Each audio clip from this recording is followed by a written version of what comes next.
Assalamualaikum warahmatullahi wabarakatuh. Di sini kami dari kelompok 4 akan mempresentasikan tentang teori portofolio, Markowitz, dan single index. Anggota dari kelompok kami ada Khairunisa Cindy Aldila 0075, Lutfi Hendra Setiawardana 0076, Farah Anafi 0087, Salma Nur Alifa 0092, Fatihah Citra Karlina 0107. Yang pertama ada penjelasan Markowitz. Di teori portofolio modern pertama kali diperkenalkan oleh Harry Markowitz pada tahun 1952. Sampai saat ini banyak dijadikan sebagai acuan dalam menyusun portofolio saham. Model Markowitz ini banyak memberikan langkah-langkah para investor dalam menyusun portofolionya, serta diberikan pula bobot alokasi dana pada saham tersebut. Model ini juga dapat menunjukkan secara kuantitatif bahwa diverifikasi saham dapat mengurangi resiko. Model Markowitz ini sering dikenal sebagai model mean variance atau MV. Yang selanjutnya adalah diversifikasi investasi. Harry Markowitz berkata, "Jangan meletakkan telur pada satu keranjang, tapi letakkan pada lebih dari satu keranjang." Di sini, konsep ini dikenal dengan istilah diversifikasi investasi atau melakukan investasi yang sifatnya tidak berpusat pada satu bidang saja, tapi lebih dari satu bidang. Misalnya, kita ingin berinvestasi, lalu setengah dari saham kita investasikan di bidang perbankan, lalu yang setengahnya lagi di konstruksi ataupun di konsumen. Sehingga ketika di perbankan atau di konsumen itu mengalami penurunan yang sangat drastis, setidaknya setengah dari saham kita itu aman di bidang yang lainnya. Selanjutnya, diversifikasi investasi. Dalam memaksimalkan return dan meminimalkan risiko, investor dapat melakukan diversifikasi. Diversifikasi dapat diwujudkan dengan mengkombinasikan berbagai pilihan saham dengan investasi atau membentuk portofolio saham optimal. Diversifikasi risiko ini sangat penting untuk investor karena dapat meminimumkan risiko tanpa harus mengurangi return yang diterima. Di sini kan di saham ada 3 lapisan pertama, lapisan kedua, dan lapisan ketiga. Mungkin yang 70% kita bisa dikasihkan di saham lapisan pertama, selanjutnya yang 30% kita letakkan di saham kedua atau ketiga, sehingga resiko yang tinggi itu persennya lebih kecil karena untuk mengantisipasi kerugian yang kita alami. Diversifikasi secara Markowitz. Dengan menggunakan metode mean variance dari Markowitz, sekuritas mempunyai korelasi lebih dari kecil dari +1 akan menurunkan risiko portofolio. Semakin kecil risiko portofolionya. Dengan menggunakan metode Markowitz, diversifikasi ini dapat dibuktikan secara sistematis. Misalnya, terdapat N sekuritas di dalam portofolio dengan proporsi sama untuk masing-masing sekuritas besar W. Besarnya W ini adalah 1/N, atau misalnya N adalah 4 sekuritas, maka proporsi tiap-tiap sekuritas adalah 1/4 atau 25% dari saham yang kita miliki. Selanjutnya, diversifikasi dengan banyak aktivitas. Aktivas mengikuti hukum statistik bahwa semakin besar ukuran sampel, maka semakin dekat nilai rata-rata sampel dengan nilai ekspektasian dari populasi. Hukum ini disebut dengan nilai ekspektasian dari populasi. Asumsi yang digunakan di sini adalah bahwa tingkat hasil untuk masing-masing sekuritas secara statistik adalah independen. Ini berarti bahwa rate of return untuk satu sekuritas tidak dipengaruhi oleh rate of return sekuritas lainnya.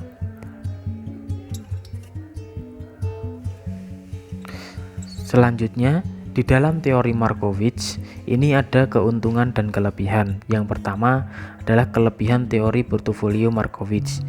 Yang pertama ini adalah kajian yang dilakukan Markowitz merupakan suatu titik awal dalam kajian pemilihan portofolio yang mempergunakan analis alamiah dan modern. Kemudian mulai dikembangkan oleh sebagian peneliti lainnya termasuk oleh Stephen Roos. Selanjutnya, kelebihan yang kedua adalah Markowitz memberikan suatu kemudahan dalam memahami kedekatan hubungan antara return yang diharapkan dari risiko portofolio, serta tidak mengesampingkan analisis dari segi portofolio, serta tidak mengutamakan analisis dari segi rumus yang dikemukakan. Kelebihan yang ketiga adalah riset serta publikasi tulisan dan penjelasan lisan dikemukakan oleh Markowitz ini telah meletakkan asas dasar bagi pengajian teori portofolio selanjutnya seperti CAMPM, APT, risiko, dan return serta nilai saham dan obligasi. Adapun kelemahan yang dimiliki pada portofolio Markowitz ini, yang pertama adalah permasalahan klasik dari sudut pandang manajemen keuangan yang selalu muncul, yaitu pada saat data yang digunakan dalam kajian ini adalah data masa lalu. Kelemahan yang kedua, studi yang dilakukan Markowitz ini tidak menjelaskan tentang waktu, yaitu berapa lama waktu yang tepat untuk memperhitungkan diversifikasi tersebut. Selanjutnya yang ketiga, data yang diambil atau pada saat dianalisis pada saat itu menggunakan varian dan berbagai alat lainnya sulit untuk dipahami dan diprediksi karena merupakan data masa lalu. Kemudian yang selanjutnya ada menentukan portofolio optimal. Jadi penentuan portofolio optimal ini tuh dapat dilakukan dengan beberapa cara. Yang pertama itu ada Markowitz dan dengan aktiva bebas risiko. Untuk yang pertama itu ada portofolio optimal berdasarkan preferensi investor model Markowitz. Nah, model ini tuh mengidentifikasi portofolio yang berada di efficient set. Nah, model Markowitz ini sendiri menggunakan asumsi-asumsi sebagai berikut. Yang pertama, waktu yang digunakan itu hanya satu periode. Kemudian yang kedua, tidak adanya biaya transaksi. Kemudian yang ketiga, referensi para investor ini hanya didasarkan pada return ekspektasian dan resiko dari portofolio itu sendiri. Kemudian asumsi yang keempat, tidak adanya pinjaman dan simpanan bebas resiko. Jadi, preferensi investor-investor terhadap portofolio itu juga akan berbeda karena mereka mempunyai fungsi utility yang berbeda juga, sehingga optimal portofolio untuk masing-masing investor itu juga dapat berbeda. Kemudian utility investor-investor itu ditentukan oleh preferensi mereka terhadap risiko itu sendiri. Untuk selanjutnya itu ada portofolio optimal risiko terkecil model Markowitz. Jika investor hanya mempertimbangkan risiko portofolio yang terkecil tanpa mempertimbangkan simpanan dan pinjaman bebas risiko, dan investor itu diasumsikan sebagai risk averse individu. Nah, fungsi objektif yang digunakan adalah fungsi risiko portofolio berdasarkan metode Markowitz. Jadi, fungsi objektif ini kemudian akan diminimalkan dengan memasang beberapa kendala. Jadi untuk kendala yang pertama itu ada total proporsi yang diinvestasikan di masing-masing aktiva untuk seluruh N aktiva itu sama dengan 1, atau bisa dana yang diinvestasikan itu seluruhnya harus berjumlah 100%. Kendala yang kedua itu tentang proporsi masing-masing sekuritas itu tidak boleh bernilai negatif. Kendala yang ketiga, jumlah rata-rata dari seluruh return masing-masing aktiva itu sama dengan return portofolio. Jadi kendala ini tuh menunjukkan bahwa penjualan pendek atau short sales itu tidak diizinkan. Jika penjualan pendek ini tuh diizinkan, berarti para investor itu tidak mempunyai sekuritas yang dijual, dan investor akan meminjam sekuritas dari brokernya untuk dijual ke pihak lain. yang selanjutnya ada portofolio optimal dengan aktiva bebas resiko.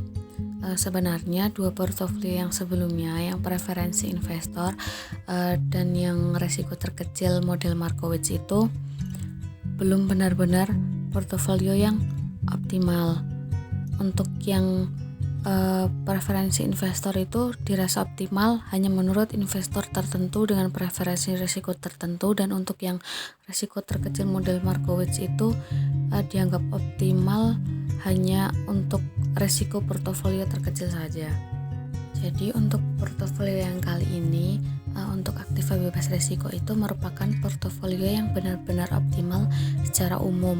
Nah, suatu aktiva bebas risiko itu dapat didefinisikan sebagai aktiva yang mempunyai return ekspektasian tertentu dengan risiko yang sama dengan nol. Portofolio optimal itu dapat dijabarkan dengan mencari komposisi portofolio yang memaksimumkan sudut atau slope garis lurus yang menghubungkan titik tingkat return bebas risiko di sumbu tegak dengan portofolio itu sendiri. Nah, slope ini tuh artinya nilainya adalah sebesar return ekspektasian portofolio dikurangi dengan return aktiva bebas risiko, dan semuanya dibagi dengan deviasi standar return dari portofolio seperti pada rumus di bawah ini. Portofolio yang selanjutnya adalah portofolio optimal dengan adanya simpanan dan pinjaman bebas risiko. Jadi portofolio aktiva bebas risiko ini hanya digunakan untuk menentukan letak dari portofolio optimalnya, tetapi tidak dimasukkan sebagai aktiva di portofolionya.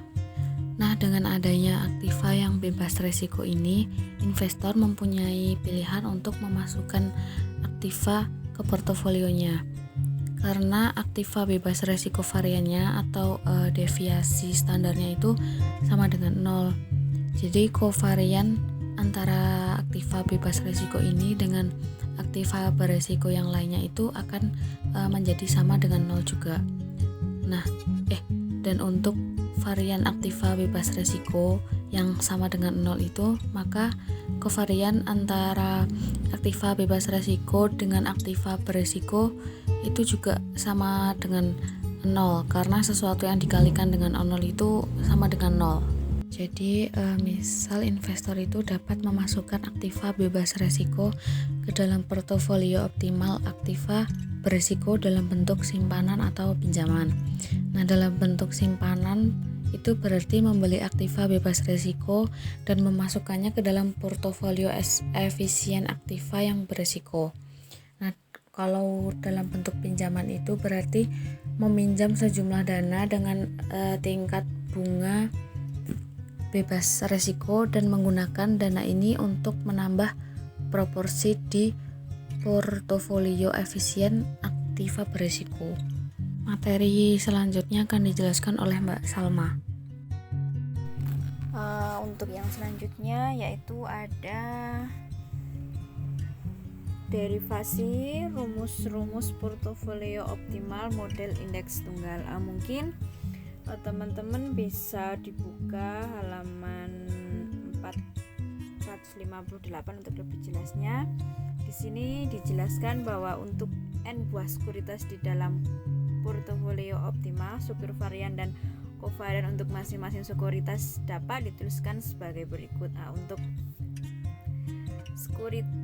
Untuk sekuritas ke-1 yaitu Y1 dikali sigma 1 kuadrat ditambah Z2 dikali sigma 1 kali 2 ditambah bla bla bla bla sampai nanti Zn dikali sigma 1 kali N sama dengan E dalam kurung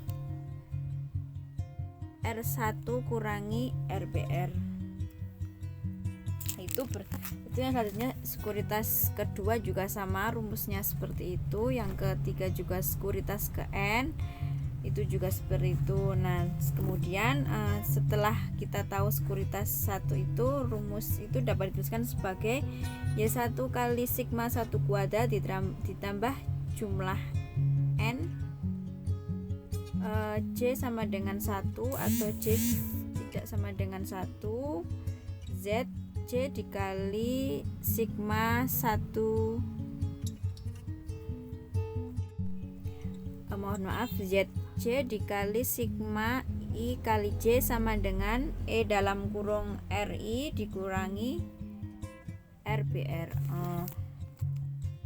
Setelah itu ada notasinya itu keterangannya E kurung RI itu sama dengan return ekspektasi sekuritas ke I. RBR itu return aktiva bebas resiko. Z1 sama dengan C WI untuk C adalah suatu konstanta.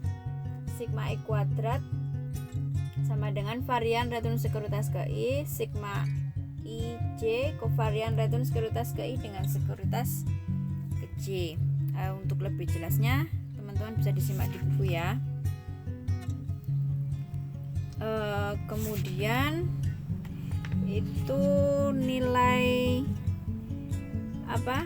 beta I dikali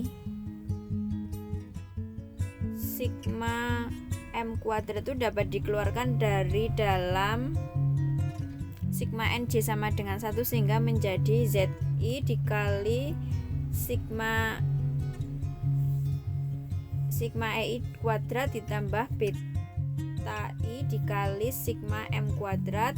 Di sini sigma N J sama dengan 1 dikali ZJ dikali beta J sama dengan E RI dikurangi RBR. Nah, itu selanjutnya itu ada rumus YI sama dengan E RI dikurangi RBR dibagi sigma EI kuadrat dikurangi beta I sigma M kuadrat dibagi sigma I kuadrat. Kemudian sigma N J sama dengan 1 ZJ dikali beta J, yaitu nanti ada step-stepnya dikalikan ERI min RBR dibagi sigma I kuadrat dengan nilai beta I dibagi beta I sehingga menjadi itu ya yang satu, karena di sini ERBI sama dengan ERI dikurangi RBR dibagi beta I. Nanti rumusnya bisa dilihat di 10.17. Nanti akan menjadi hasilnya Z1 sama dengan beta I dibagi sigma EI kuadrat kurung buka E RI dikurangi RBR dibagi beta I. Mungkin teman-teman lebih jelasnya bisa dilihat di sini. Selanjutnya setelah didapat rumus dari Z1 sama dengan beta I dibagi sigma I kuadrat, itu nanti nilai sigma NJ sama dengan 1 ZJ dikali beta J dalam kurung itu diketahui setelah sekuritas-sekuritas di portofolio optimal diketahui. Padahal nilai J dibutuhkan untuk menentukan sekuritas-sekuritas portofolio optimal tersebut. Oleh karena itu nilai sigma N tersebut perlu diuraikan. Lah jadinya seperti ini. Jadi Z1 itu berarti psi untuk nilai suatu konstanta sama dengan return ekspektasi sekuritas ke I dikurangi RBR itu return aktiva bebas resiko dibagi delta EI kuadrat dikurangi beta I dikali sigma M kuadrat dibagi sigma EI kuadrat. Nanti ketemu sigma N J sama dengan 1 ZJ dikali BJ dalam kurung. Nah, Kemudian itu keduanya tuh dikalikan persamaan ini dengan nilai BJ dan dijumlahkan semuanya nilainya dari J1 sampai J sama dengan N. Nah itu maka hasil akhirnya nanti didapat rumus C sama dengan sigma M kuadrat sigma NJ sama dengan 1 return ekspektasi sekuritas ke I dikurangi return aktiva bebas risiko dibagi sigma EJ kuadrat dikali beta J kemudian dibagi 1 plus sigma M kuadrat sigma N J sama dengan 1 beta J kuadrat dibagi sigma EJ kuadrat. Nah nanti untuk mencari nilai cut off point itu menjadi rumusnya seperti itu teman-teman. Penentuan portofolio optimal berdasarkan model Markowitz. Sebelum menentukan portofolio optimal, hal yang pertama kali dilakukan adalah membentuk portofolio yang efisien. Portofolio efisien adalah portofolio dengan pengembalian yang diharapkan terbesar di antara portofolio yang berisiko sama ataupun portofolio yang berisiko rendah di antara portofolio yang menawarkan pengembalian yang sama. Portofolio optimal merupakan portofolio yang dipilih investor dari sekian banyak pilihan yang ada pada kumpulan portofolio efisien. Portofolio optimal adalah portofolio dengan kombinasi return, ekspektasi, dan risiko terbaik. Penentuan portofolio optimal dapat dilakukan dengan beberapa cara, salah satunya dengan model Markowitz. Model Markowitz mengasumsikan investor memilih dua pertimbangan ketika membangun portofolio investasi, yaitu pengembalian yang diharapkan dan risiko sebagai imbalannya. Risiko analisis portofolio. Risiko analisis portofolio adalah risiko investasi dari sekelompok saham dalam portofolio. Menurut Hartono menjelaskan konsep risiko portofolio diperkenalkan pertama kali oleh Harry M. Markowitz itu di tahun 50-an.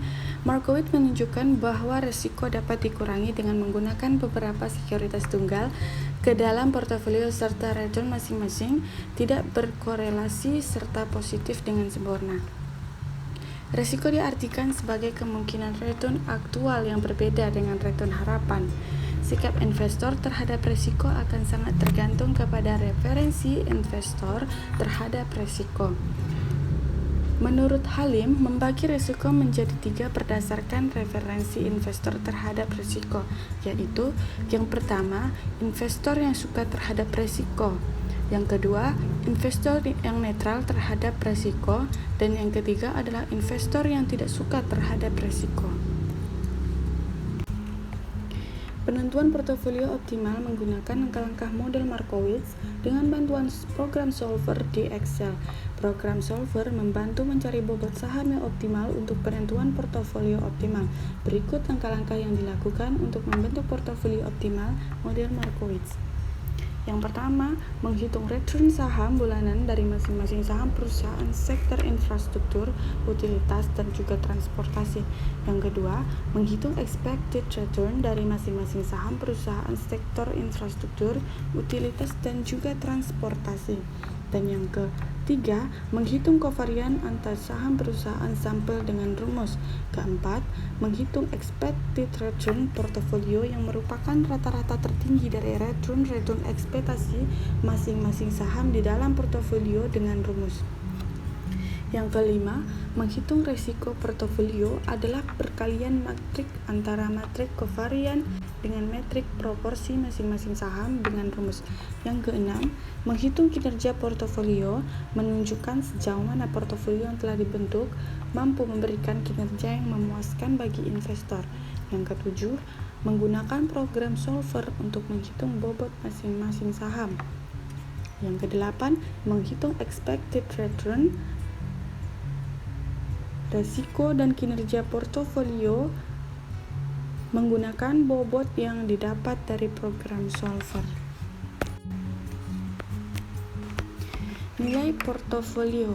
Berdasarkan hasil dan pembahasan penelitian ini dapat ditarik kesimpulan, yaitu saham-saham yang masuk di dalam kombinasi portofolio optimal di perusahaan, sektor infrastruktur, utilitas, dan juga transportasi dengan model Markowitz.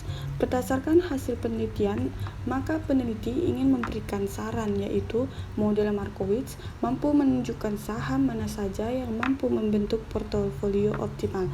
Oleh karena itu, penulis menyarankan kepada investor menggunakan model Markowitz untuk memilih portofolio optimal. Sekian presentasi dari kelompok kami. Wassalamualaikum warahmatullahi wabarakatuh.